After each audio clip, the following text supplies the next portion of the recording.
வணக்கம் அனைவருக்கும். This is Suganthi from California. நீங்கள் பார்த்துட்டு இருக்கிற channel Indian Cooking with Suganthi. இந்த வீடியோவில் அடர்த்திய முடி வளர்கிறதுக்கு எப்படி மூலிகை எண்ணெய் வீட்டிலையே தயார் பண்ணலான்னு காமிக்க போகிறேன். என்னுடைய சேனலை இது வரைக்கும் நீங்கள் சப்ஸ்கிரைப் பண்ணலைன்னா ப்ளீஸ் சப்ஸ்கிரைப் பண்ணுங்கள். அதுக்கப்புறம் அந்த பெல் பட்டனையும் ப்ரெஸ் பண்ணிக்கோங்க. இந்த மூலிகை எண்ணெய் தயாரிக்கிறது ரொம்ப சுலபமானது. இதுக்கு வேண்டிய பொருட்களெல்லாம் நமக்கு சுலபமாக கிடைக்கக்கூடிய இயற்கையான பொருட்கள் தான்.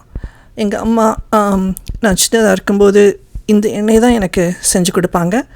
வீட்டை சுற்றி இருக்கிற பொருட்கள், செடி, பூ, அப்புறம் வீட்டில் இருக்கிற கிச்சனில் யூஸ் பண்ணுற ஹெர்ப்ஸ் அதெல்லாம் யூஸ் பண்ணி தான் இது பண்ணுவாங்க. ஸோ இது ரொம்ப சுலபமானது. நீங்கள் ஈஸியாக அதை பண்ணலாம்.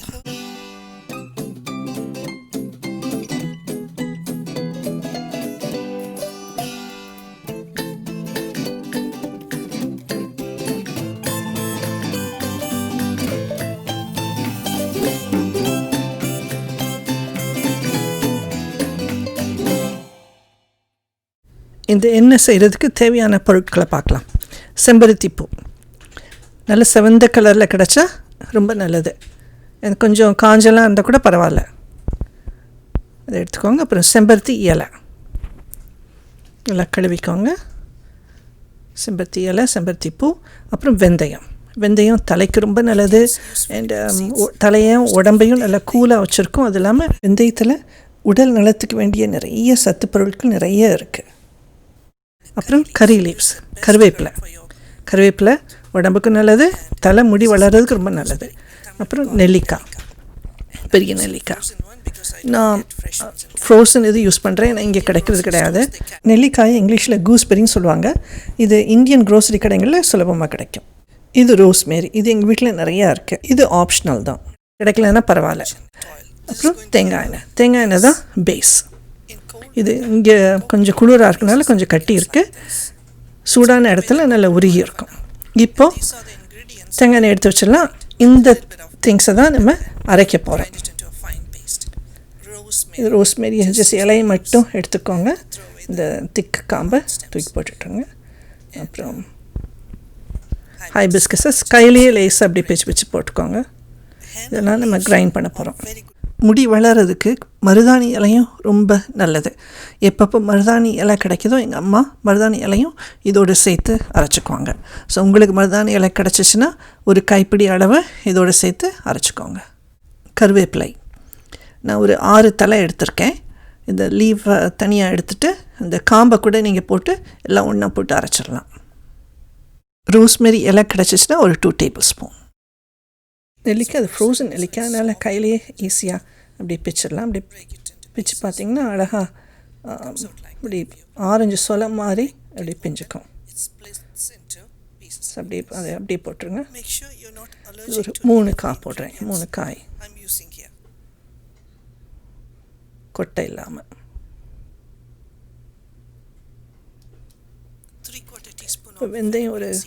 வெந்தயம் கொஞ்சம் போடுறேன்.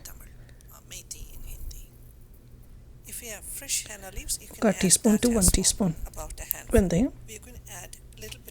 இதில் கொஞ்சமாக தண்ணி சேர்த்து நல்லா மையாக அரைப்படுற அளவுக்கு மட்டும் தண்ணி சேர்த்து நல்லா மையாக அரைச்சி எடுத்துக்கலாம். அடுத்து எண்ணெயை காய வைக்கலாம். நல்ல இரும்பு சட்டி இருந்தால் நல்லது. இல்லைன்னா நல்ல அடிபாகம் நல்லா கனமாக இருக்கிற ஒரு சட்டி எடுத்து அதில் எண்ணெயை போட்டு சூடாக்கணும். எண்ணெய் நல்லா சூடான பிறகு இந்த அரைச்சி வச்ச விழுதை அந்த எண்ணெயில் போட்டு மிதமான சூட்டில் கிண்டிக்கிட்டே இருக்கணும். இந்த எண்ணெய் சரியான பதத்துக்கு வர்றதுக்கு 45 நிமிஷத்துலேருந்து 1 மணி நேரம் வரைக்கும் ஆகும். அடுப்பு சூட்டை லோ ஹீட்டில் வச்சுட்டு கிண்டிக்கிட்டே இருக்கணும். இல்லை அடி பிடிச்சிருச்சுன்னா அடியில் எண்ணெயுடைய அந்த வாசனை ரொம்ப மாறி போயிடும். கரிஞ்ச வாசனை வரும். அப்புறம் தலைமுடியெல்லாம் அதே வாசனையாக வரும். அதனால் கிண்டிக்கிட்டே இருக்கணும்.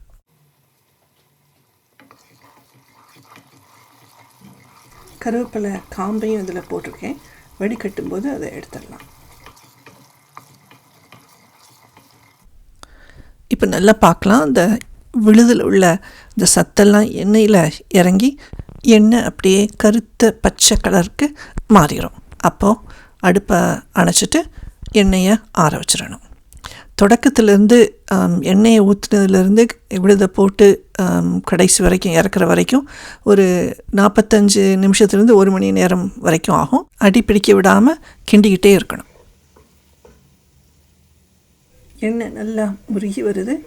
இன்னும் ஒரு ஃபியூ மினிட்ஸ் அடுப்பில் வச்சு கிண்டிகிட்டே இருந்துட்டு அடுப்பை நான் அணைச்சிட போகிறேன்.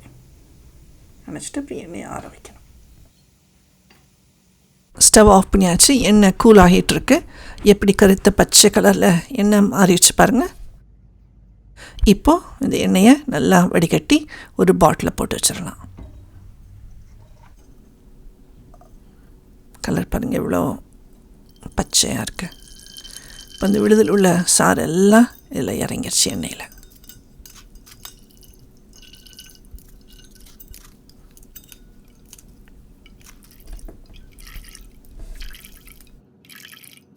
இன்னும் அழகாக பச்சை கலரில் இருக்குது பாருங்கள். இப்போ இந்த எண்ணெயை ஈரம் இல்லாத ஒரு பாட்டிலில் ஊற்றி வச்சிடலாம். அவ்வளோதான். இதுதான் உங்கள் மூலிகை எண்ணெய். எந்த ரசாயன பொருளும் இல்லாமல் நேச்சுரலாக கிடைக்கிற இயற்கை பொருட்களை வச்சு பண்ணின மூலிகை எண்ணெய். இந்த மூலிகை எண்ணெயை தொடர்ந்து யூஸ் பண்ணிட்டு வந்தீங்கன்னா அடர்த்தியான முடி வளர்ந்து முடி உதிரதும் நிற்கும். இந்த எண்ணெய் தலையில் பொடுகு வராமலும் தடுக்கும். இந்த எண்ணெயை நீங்கள் தினமும் கூட யூஸ் பண்ணலாம். தலையில் நல்லா தேய்ச்சி முடியிலையும் நல்லா தேய்ச்சி விட்டு குறைஞ்சது ஒரு அரை மணியிலேருந்து 1 மணி நேரம் வரைக்கும் நல்லா தலையில் ஊற விட்டால் ரொம்ப நல்லது.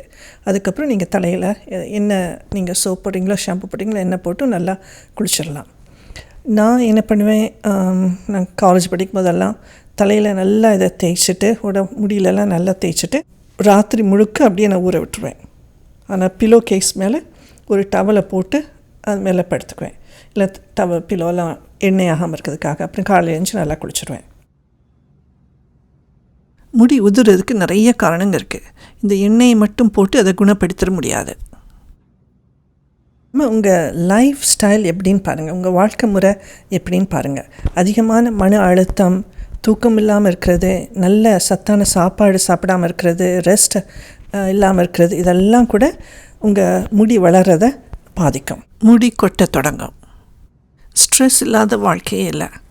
ஆனால் அந்த ஸ்ட்ரெஸ்ஸை எப்படி நீங்கள் மேனேஜ் பண்ணுறதுன்னு கண்டுபிடிச்சிக்கிட்டிங்கன்னா ஒரு தொந்தரவும் இல்லை, வாழ்க்கை சுலபமாக இருக்கும். கஷ்டம் எது வந்தாலும் ரொம்ப கவலைப்படக்கூடாது.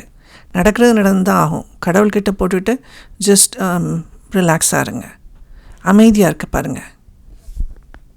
மெடிடேட் பண்ணுங்கள், எக்ஸசைஸ் பண்ணுங்கள். Exercise is the number 1 stress ரிலீவாக. உடம்புக்கும் நல்லது, மனசுக்கும் நல்லது. நல்லா தூங்கணும். படுக்க போகிற நேரம் அன்றைக்கி பகலில் நடந்த எல்லாத்தையும் அப்படியே மறந்துட்டு புது நாளை நல்லா ஃபேஸ் பண்ணணும். இன்னும் ஒரு முக்கியமான விஷயம், தலைமுடியை நீங்கள் கழுவும்போது சுடு தண்ணியில் கழுவாதீங்க. மிதமான தண்ணி இல்லைன்னா பச்சை தண்ணியில் குளிக்க பாருங்கள். அதுதான் தலைமுடிக்கு ரொம்ப நல்லது. சுடு தண்ணியில் தலையை கழுவுனா முடி ரொம்ப கொட்டும். இந்த வீடியோ உங்களுக்கு பிடிச்சிருக்குன்னு நம்புகிறேன். என் சேனலுக்கு இன்னும் சப்ஸ்கிரைப் பண்ணலன்னா நீங்கள் ப்ளீஸ் சப்ஸ்கிரைப் பண்ணுங்கள். அந்த பெல் பட்டனையும் ப்ரெஸ் பண்ணிக்கோங்க. இந்த வீடியோவை உங்கள் ஃப்ரெண்ட்ஸ் அண்ட் ஃபேமிலிக்கு ஷேர் பண்ணிக்கோங்க. நான் சீக்கிரம் இன்னொரு நல்ல வீடியோவோட உங்களை சந்திப்பேன். அது வரைக்கும் இந்த வீடியோவை பார்த்ததுக்கு மிக்க நன்றி.